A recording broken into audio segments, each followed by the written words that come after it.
everyone, I'm Amanda from Mandy Plans. Welcome back to another Plan With Me video. Today I am using the Liberty Floral kit for the week of July 14th to the 20th. I totally spaced on this whenever it was 4th of July week. I meant to grab this one. I don't know why I didn't. I grabbed the Buzzing Sunflowers. Actually, I do know why I grabbed that one because it's the first week of the month and it's the kit that I have my monthly and dashboard, and I generally like to match my first week, and I forgot that it was the 4th of July. Anyway, so we're using Liberty Floral this week in my A5 plans by Just Scribble. Here I have the kit and the deco on washi paper. I have been absolutely loving the washi paper in my plans by Just Scribble so far. It's much thinner and I think it looks really nice on the page. So I went ahead and I put my daily kit all out. This is also washi paper. You do have to white out a little bit, but I just really love how crisp and clean all of this look. You don't have the harsh white edges of the paper that way. It is semi-translucent. But before we get into the plan with me, I need your help picking a fountain pen ink for this week. Here I have three options. I have Konpeki. This one was a very close runner-up a couple of weeks ago. Then we have Spiced Apple and Glacier. So Glacier is a highly shimmering ink. I think it's called a Star Bright ink. So go ahead and let me know which ink you would like to see me use with this week down in the comments. So I've had a couple people ask me about troubleshooting for getting stickers off the washi paper, especially if you're used to the white. It may feel a little bit strange taking these off the backing. This is much more flexible paper than our white paper. Normally with our white, if you just push the backing back a little bit, it sticks straight up, but that is not how washi paper reacts. It's gonna fold down with the backing of the paper. So you'll need to be either a little bit more forceful whenever you go to peel it off, or what I have been suggesting to people who are struggling is to remove the backing off completely.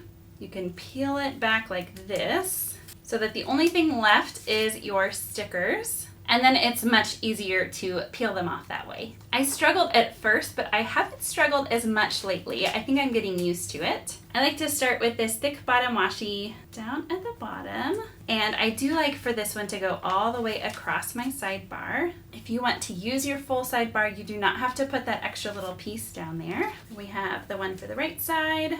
Then I'm going to use this skinny one here just right above that. I'm going to leave 2 grid spaces, and that is so I can put some meals. Obviously, the one thing I miss about using the washi paper instead of the white paper is that the washi paper is not removable. So you need to be a little bit more careful when you place it down. If you notice something going on crooked, pull it up slowly right away. Don't push it all the way down first. If you try and pull it up after you've pushed it all the way down, it will probably rip your paper.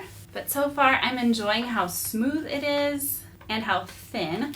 I love a chunky planner until it gets too chunky. I think my perfect chunky planner would be having a 1/4 planner, and I know that's not feasible for a lot of people, so I'm not surprised that planner companies haven't come out with single quarter planners yet. So in the meantime, we can just try and come up with solutions to our problems like thinner washi paper, right? I don't really want to stop planning with stickers. So finding a thinner planner has definitely been something I'm really excited about. This is the whiteout I have been using. It's just the Bic whiteout Easy Correct. It's the perfect thickness to where it covers up the words perfectly if I center it just right with only one stroke. Sometimes I do have to go back and do just a little bit more if I'm above it or below it a little bit. So I only run the whiteout over these printed day abbreviations and dates. The color matches the paper just fine. It's maybe a little more white. Once we stick the date cover over, you're not even gonna notice. Okay, so I'm gonna grab the 14 here for Monday.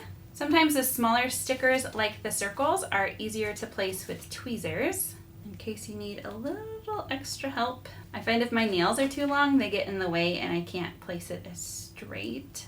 Okay, and then 20. So I'm gonna just put this right over the top of what was printed. Of course, this is an extra step. If you don't wanna white it out and you don't wanna cover up what's already printed, that's just fine. I love how the color ties everything in, and it makes it feel like it's all one kit. I do generally leave this one up in the corner. Of course, it's all your preference. So this little section that I made up at the top is for my weather tracking. The bottom is for my meal tracking, and now let's do our sidebar. I usually like to start with this little full box, and I line it up to where the bottom of it is on the 830 line, and that divides the sidebar perfectly for me to be able to put 2 checklist strips over on the side with a grid in between as a buffer. And then I'm going to leave 2 grids for my next week script, and then I'm going to put 3 colored dots. This is just a spot for me to be able to see what's coming up at a glance for next week. And then 1 more, just like that. All right, so I'm gonna put this one on Monday morning, and then this sticky note on Wednesday evening. Events going on. Then I'm gonna put some other boxes down. We have a conference at our church this weekend, so there are services every evening. Really looking forward to it. And then we can add the deco. Just gonna kind of add it here and there. The nice thing about removing the backing, if you want to see where a sticker will be before you lay it down, you could kind of test out. See, I like the flower there if I turn it to straight. So that's another advantage to pulling off the backing of your sticker paper. You can kind of look and see where would be a good spot. Especially with bigger florals, sometimes it's hard to tell what it's going to look like whenever you put it on the paper. So the clear backing of these are really nice. And I'll put this last one on Sunday. I don't think I'm going to put the extra stars in, but I can keep them just in case I change my mind. Again, please help me pick a fountain pen ink to use with this kit this week. Here is Konpeki, Spiced Apple, and Glacier. I don't generally write on the stickers with my fountain pen. I've never really done that, even when I was using the removable white matte paper. The pen that I like to use on washi paper is the Sharpie S-Gel 0.5. I have not had any bleeding or smudging issues. It works really, really well to write just directly on that washi paper. Go ahead and let me know what kit you're using down in the comments, and as always, thank you so much for watching. Until next time.